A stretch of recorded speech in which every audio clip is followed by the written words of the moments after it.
અને આ દિવાળી પહેલા એક મોટી ભેટ સોગાત તમારા માટે તૈયાર થઈ રહી છે.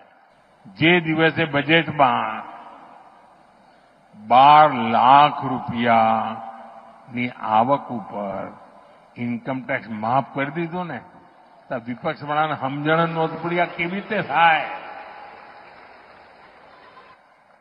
અને સાથીઓ, તૈયારી કરો. હવે અમારી સરકાર જીએસટીમાં પણ રિફોર્મ કરી રહી છે અને આ દિવાળી પહેલા